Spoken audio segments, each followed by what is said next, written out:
time. Here comes the big time. Big time, dude. Big time. So, hi Mick Flannery. Thanks very much for coming to see us. Hello, Sheena. Welcome to the Washboard Hour. This show is dedicated to the memory of my father, Michael Crowley, and I have to ask you to come in and chat to us because I think he considered you in high regard and he loved you really, and so you were one of his favourite customers. So I was going to ask you, do you remember your earliest memory of him? I don't know if I remember. I remember kind of being a bit afraid coming here. Yeah? Because, you want to play all these things, but you don't know if you're allowed. Yeah. I remember the counter was on the other side. Yeah.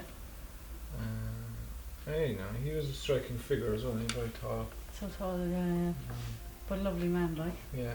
Well, he was always behind the counter, and then Noel was down here. Yeah. Noel sold you your first guitar, did he? Yeah, his little Squire or something. Yeah. This heavy guitar. But your mum told me before that you used to like coming in here, even as a small kid. Like, I remember you as a teenager as well. A lot, come in and. Yeah, I'd come in and annoy. Yeah. Just kind of smell up the place for a while. Very good. Yeah, and you're just back from a tour in Australia now. Yeah. Yeah. How did it go for you? It was grand. Yeah. Do you think it was a success? I hope so. They might bring us back. Well, they probably want to bring us back because we lost them money, I'd say. Yeah. But the people came. Some Irish people came. Irish people came. It was good crack. We didn't see much of it at all. It was hectic. We didn't sleep. It's weird. It was the first time I've ever done anything like that. What seems to be the real work of music I haven't experienced before. Right, because it's I usually. never had any respect for the job up until last week. Yeah. Well, because usually somebody's taking care of all your bookings and so on and so forth, but this time round you had to follow through a plan of action and make sure it all came off yourselves? No, just the hectic. That type of lifestyle. Night move and you don't sleep. Yeah. And you want to sleep, but you can't. You try to have a nap before a gig and you wake up grumpy and you have to go right onto the stage and sing your grumpy songs. Sing your happy songs that you sing. Yeah. So do you like your comforts in general? Like if you're going off to do a tour or whatever, do you have yourself set up? Embarrassing. Yeah, extra embarrassing. If you're tired, if you Yeah. have to get up in front of a group of people and you're tired.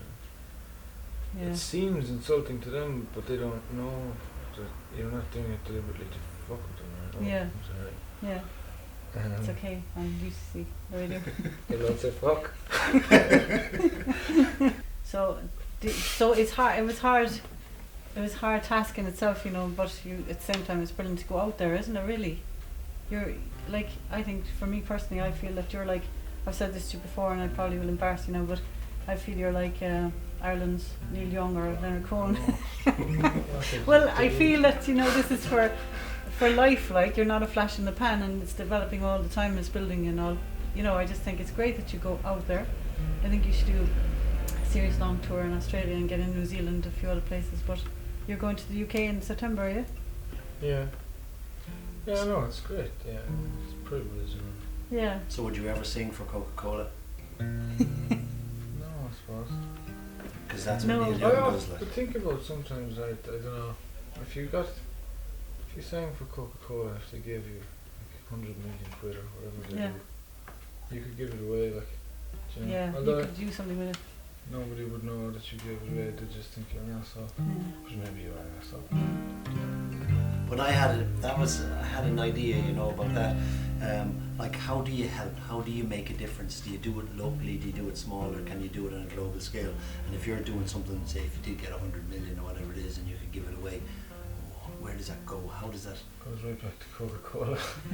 It goes right back to Coca-Cola. It's weird, isn't it? Yeah. So do you of a lot of the people we've interviewed in the show recently, that a lot of them had done the course in Closter Stefan Naif, and I know you did it as well. And do you think you owe some of your success to the fact that you did that music management course to help you be disciplined and focused and all that? Do you think it's vital that you did that now? I think so. Yeah. It was because it sped things up a lot, like. Yeah. I could have been, if I didn't go, then I wouldn't have been so sure that I wanted to pursue follow through, music. And if you had, they I know, were very enjoyable teachers, you know. Yeah. Well, Chris and Ursula and Johnny Campbell and all them, they're great, absolutely great. And you got to see that the other people, do you know, because I was the only one in my class in school, as far as I could see, that even played an instrument. So there were older people. Yeah. That did. When I was growing up, everybody in the class played an instrument almost. Like pretty much every second person took up a guitar and played piano and so on. Everybody had the whistle, obviously. You had no choice but to do that. But in secondary school now. When you were 17. Yeah. We used to have sing-songs together and everything, and I remember the girls' names of who played the different instruments. Would you have found that? Oh yeah, we had big time. You see, he got into gaming and all that kind of stuff. Wasn't there, 100 years ago, really? No. But there was no music course in our school either. Yeah. Not when I was there. There was no leading cert music. Yeah, there wasn't in my time either. But that's the thing. No leading cert music. No. Okay, because we had, and the teacher who taught us classical music, but then he was teaching me guitar, And that happens now in the school. Happens there now. There's a good teacher there now. Do you know what? Isn't it down to personality as well? How that can affect you. That's what you're saying about Skull Stefan Nefa as well. The teachers. The fact that teachers are so nice, So it depends on personalities. It's They're not just even the structure itself. But do you think Evening Train came directly after that course, or were you finished for a few years and? No, I was during the course, really. Yeah. Because they said in their second year they set you a challenge to yourself. Yeah. Because they're busy, they're understaffed, I suppose. Yeah. They have 2 years to look after 60 people. And everyone wants to do different. Different aspects. Yeah. So they set you off on your own, you have to be your own kind of master, and set yourself a challenge at the start of the year. And I didn't finish it. Yeah. But I got some ways. I got so far that it was annoying that I hadn't finished it, so I had to finish it. Yeah, and what gave you the idea to do a concept album as opposed to just doing your regular songs? Because I had nothing to talk about. Yeah. It's cool though. I know that somebody has talked to me about the idea of it being a play as well. Yeah, there's a girl in England, or she's from Ireland, but she has a screenplay written. Yeah. I haven't had the chance to read it. Yeah. Sounds interesting. Well, what I loved as well, Mick, is the three heads that were cast in this kind of concept album and such with Ricky Lynch, Andy Dunn and Aaron Dillon. I mean, obviously you'd know Aaron Dillon from the social scene probably, and maybe even Ricky in Charlie's and things, playing in Charlie's or whatever, but Andy Dunn, I find I didn't even realise what an incredible bass tone to his voice and everything, and I loved hearing them collectively on your album. It made it even more special again, these guys that you've known for years, that you've been serving for years, all sound heads, It was really nice. And how did it come about? Why did you pick those three as such? Did it just make sense from the word go? Initially my uncle was one of them. Yeah. But he was a little bit nervous in front of the microphone, and he didn't really get a good take. Yeah. Who's your uncle? And my mother's brother. It all comes from your mum's side, doesn't it? The musicality is such It was just I wanted for Ricky and Andy, I wanted older sounding voices, and Aaron then had a different again. Yeah. Because the characters. But will you play a tune for us, please? Any old tune. Any old tune, whatever you feel like.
your God, he'll run right through your heart. If he cuts a piece away, you'll have to share the blame.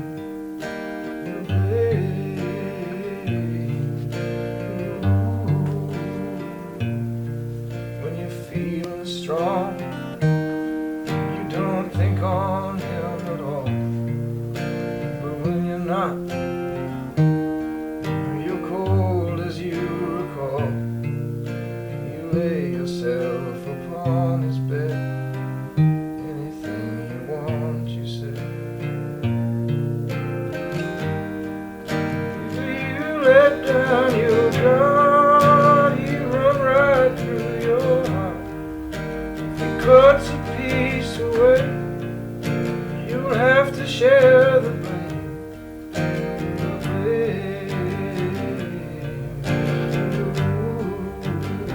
You were bright and crisp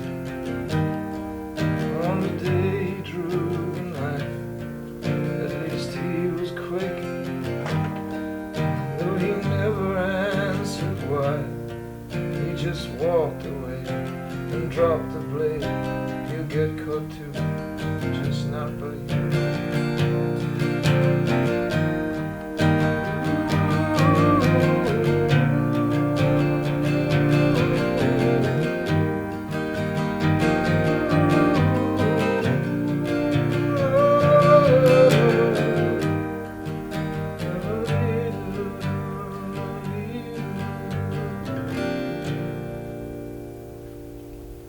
Lovely.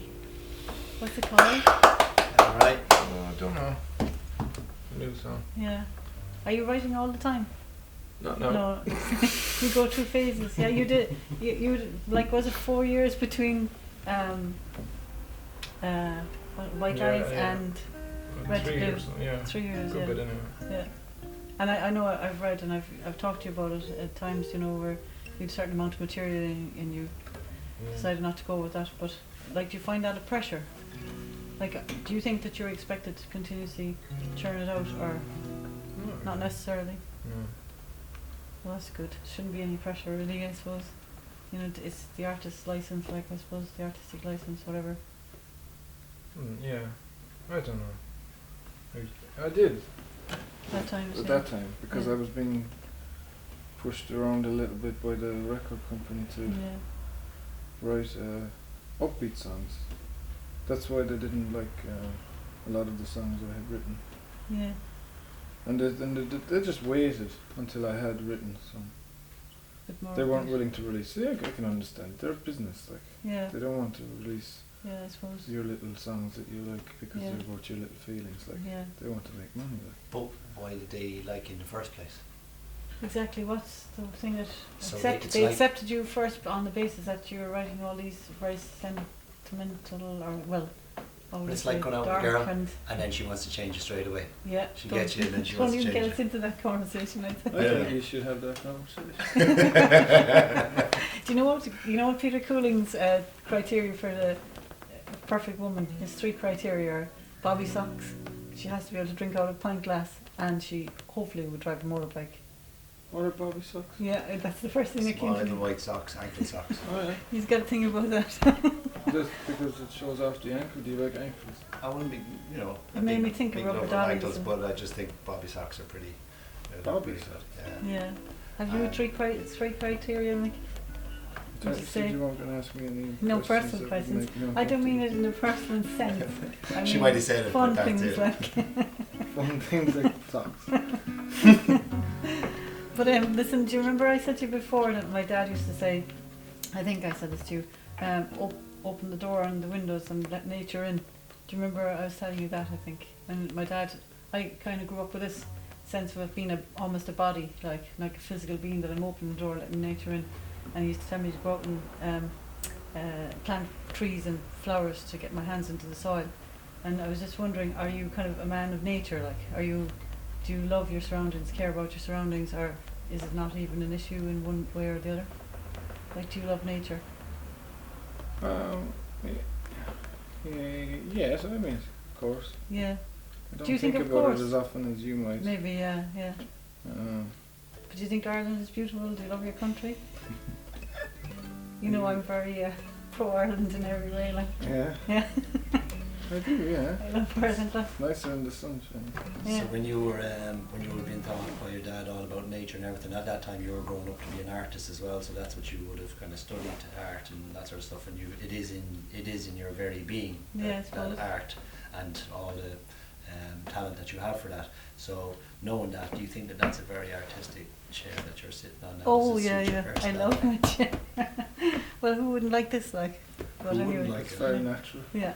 Yeah. My psychedelic couch, like. But I just think of you, and I don't mean to be presumptuous, but I think of you as kind of a traditionalist, somebody who would like old rather than new, and that you wouldn't have any pretensions, and you know, just knowing you that little bit, like that you like an old guitar, not you like a banger rather than the shiny new guitars, and Yeah. would you say? Yeah, that's true, yeah. Yeah. And you're like honesty and directness and not dancing around anything kind of thing. Maybe. And do you have any tattoos?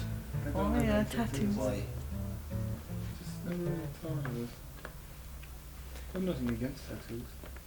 I hate tattoos. Oh no, I like tattoos, but I just I like the wouldn't have art, them. but I just wouldn't have them. You were going to get a tin of beans on your... I know, but I have freckles and stuff anyway, you know. Yeah, but the it's beans just could have looked unusual, like you know. the freckles. The only thing that stopped you from getting 10 beans on your arm was freckles. Oh, tin of beans open, Heinz beans. Open. Yeah. I think it was probably one of those strokes of luck in my life, you know. Yeah. Serendipity. Yeah. You know, so you're a... Open beans. I had to be Heinz as well. And I was kind of I like... just have fellas. You spill the beans for the rest of your life. I know, yeah, that'll be Don't it. spill Yeah. the beans now. For the rest of your days. So Mick, you know, the fact you've done your stone masonry, and I reckon you're probably a craftsman, and whatever you'd apply yourself to, you know? Maybe. Just being over-flattering. No, I think you would be, because I know you'd be good with your hands kind of thing, generally speaking, in that. But is there anything you would have liked to have done outside of music? Is there anything that you've ever thought, I'd love to fly a plane or anything like that? When you were growing up, did you want to be a fireman or anything? No, it was always in the direction of music. No, I didn't think about it really. Yeah. I still don't, like, I don't know. Yeah. There's nothing in, like, my parents weren't, they wouldn't tell you, like, to go out and make sure you make a load of money, like. Yeah. But can you tell me, you know, that you wrote the song for my father down the road, just Yeah. for his funeral mass, which is now on the album Red to Blue, and like you, Yeah. I think you pretty much wrote that overnight, did you? Well, no, to be honest. Yeah. Like, your father dying happened around the same time as my grandfather being Oh, dead. right. So, like, they were Your grandfather from Kerry? from, well, he's from Tipperary. Yeah. He was living in Dublin at the time. So there was a couple of things knocking around. Yeah. But I remember like hearing that tune when you were playing in the church. It's absolutely beautiful. Will you play it? Down the road? Thanks.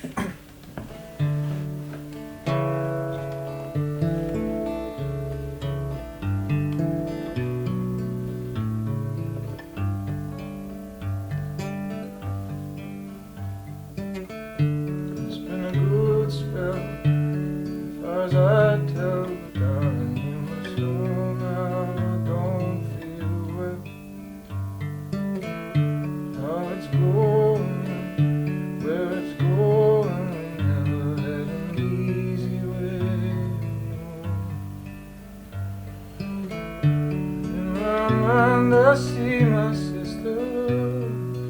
In my mind I hear my mother call me home. I'm in need of no man's mercy.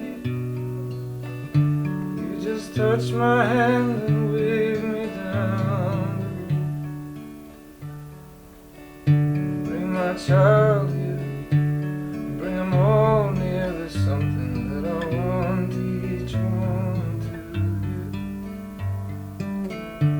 I'm going, but what a thing to have pride in the north.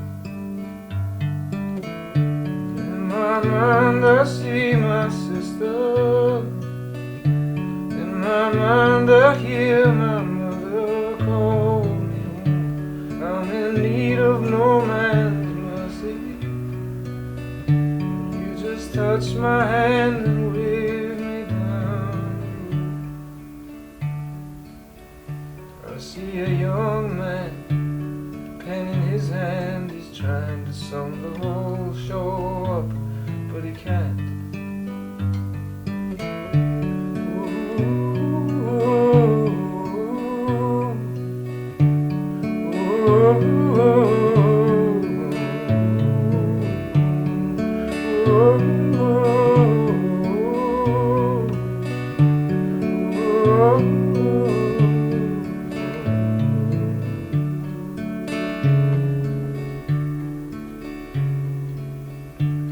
Looking back on all that we've done, the whole thing seemed to have no rhyme or reason. Put your shoes on, put your dress on, I think they're lining up the last dance of the season.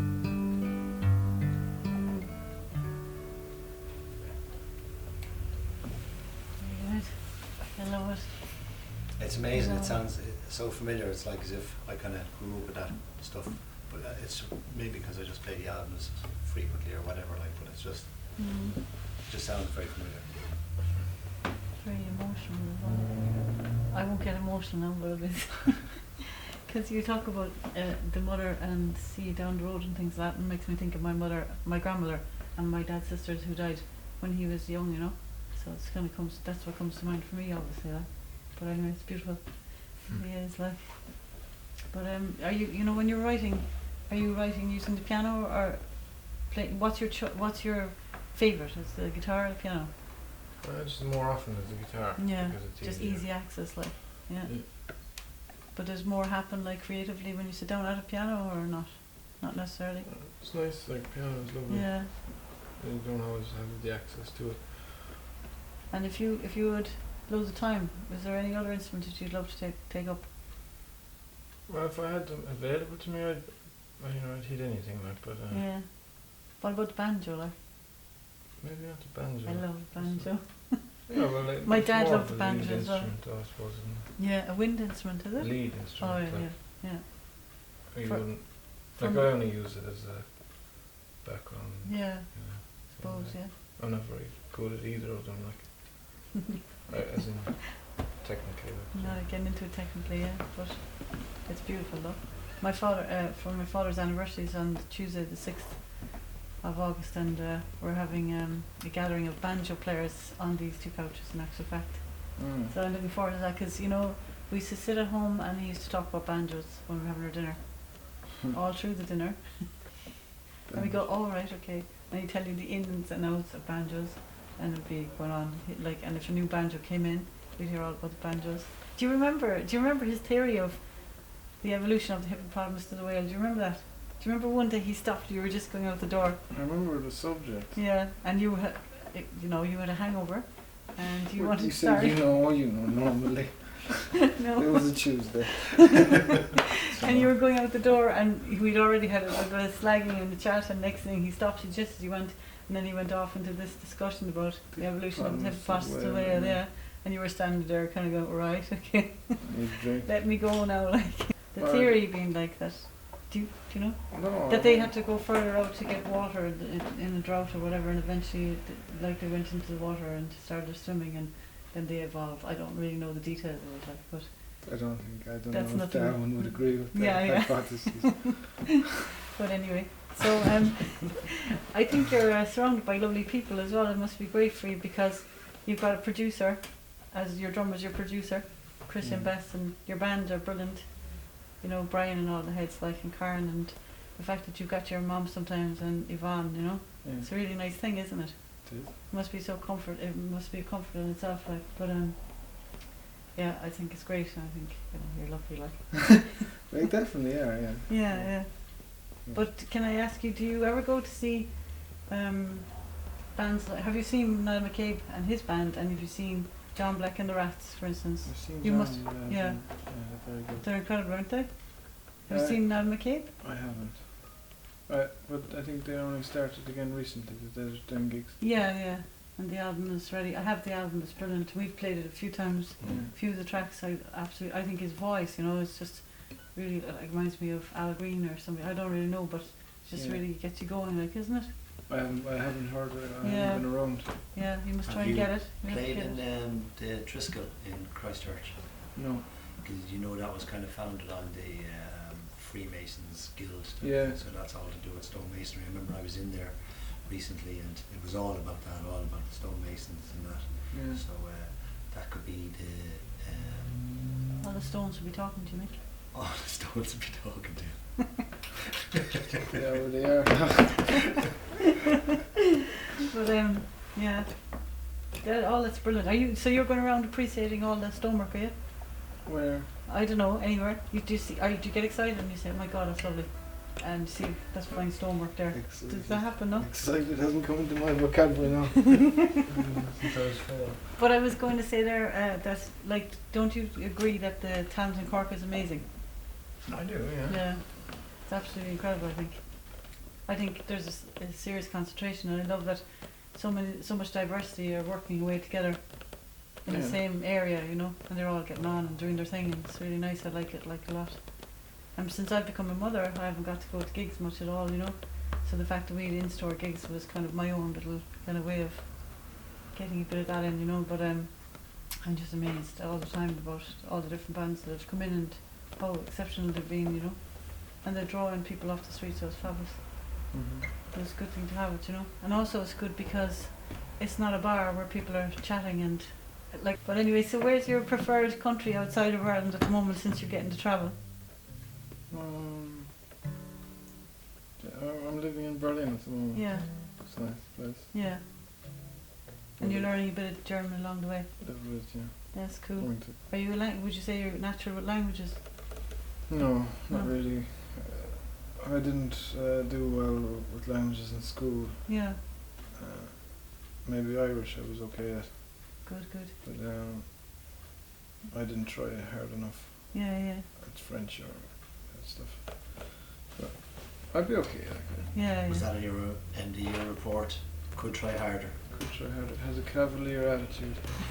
Cavalier attitude. Yeah. You used to be talking. Peter used to be talking to people in every country in any language, with what rubbish bullshit kind of thing. Good at pretending? Yeah. Pretending is important though, because you get going like. You had great conversations, didn't you? Really, I know I'm messing with you, but you actually did more communication than I would. If you're too shy to even make mistakes, it's no good. Yeah. That's the big thing. Exactly, I think that's brilliant if you can figure that one out. Yeah. Don't be afraid of making mistakes. I know. Yeah, that's and have you a tip about your shy? I know you would naturally be a shy guy, I would say. Is that correct? Yeah. But you've grown from it, I'm sure, have you? Well, in fact, no choice. You had no choice. You're up there, Yeah. But would you have a tip for anybody about how to handle it? No. No, not necessarily. It depends on how often who you and have why. to do it. Yeah. Just the more you put yourself, challenge yourself, I suppose. Yeah. I don't know. The more you do it, you get used to anything, Yeah. If it happens, but then again, I've been very lucky. I haven't had to fight audiences for attention, because of the style of music. I know you're lucky. All right, they just hush, don't they? Generally speaking. Yeah, well, I suppose if they want to hear, because it's so low low volume or low. Yeah. That's a clever way of doing it though as well. Yeah, in fairness. It might not be deliberate, but it's effective. It works, Would you play over a crowd who are talking away and would it bother you? No, it wouldn't really bother me. Sometimes it can feel a bit useless. I remember when we did a gig somewhere in a college, and it got to the point where you felt it was undignified or something, like you'd see a paper airplane passing the stage. At that point, you wanted that airplane? No, it was being thrown at us. At that point, Yeah. It's like you want to be on a hurling pitch, Excellent. And where's your favourite venue in Cork, Mick? Or have you one out at the stage? Where is your favourite venue, would you say, to play? I don't know. I like going to Dingle, like. Yeah. Tom McCarthy's. Yeah. Played there a lot. Anyway, okay, we'll let you play there. I don't know. Is there anything? Whatever you feel like. No pressure.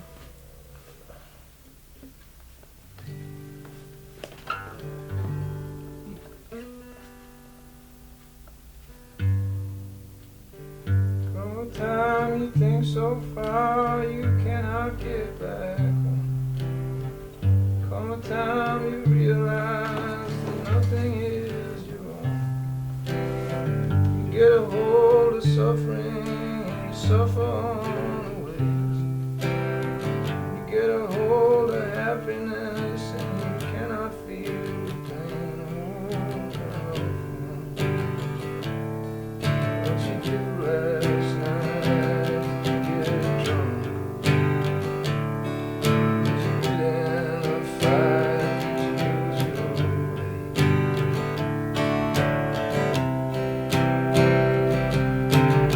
You see yourself a lost little child never found again.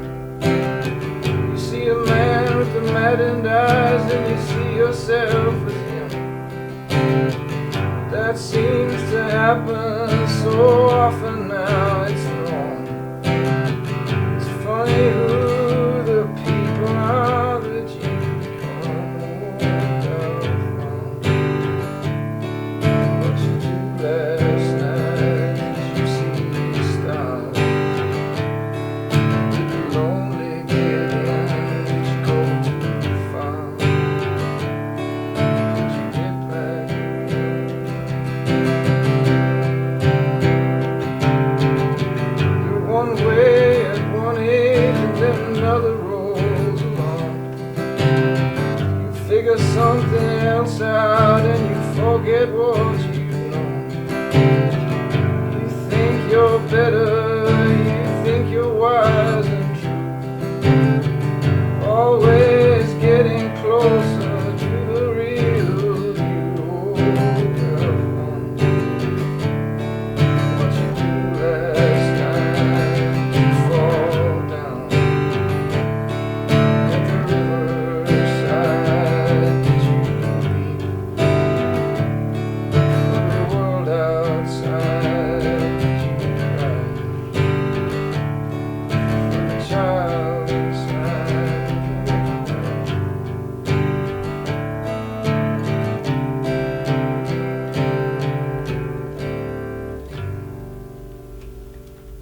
Excellent. Thanks. Does it have a name even? It's called Galfond. I don't know where that came from. It's great, isn't it? Do you ever move up the neck of the guitar? Electric guitar sometimes. Alright. Can I just say your beautiful guitar that you made yourself? I think that's class. Your dog. Yeah. It's Where here is somewhere. that? I'm Yeah. sorry, because I had a glass case for it and even the glass case kind of disintegrated. We made ourselves. And so I thought I'd keep it downstairs, but it's brilliant.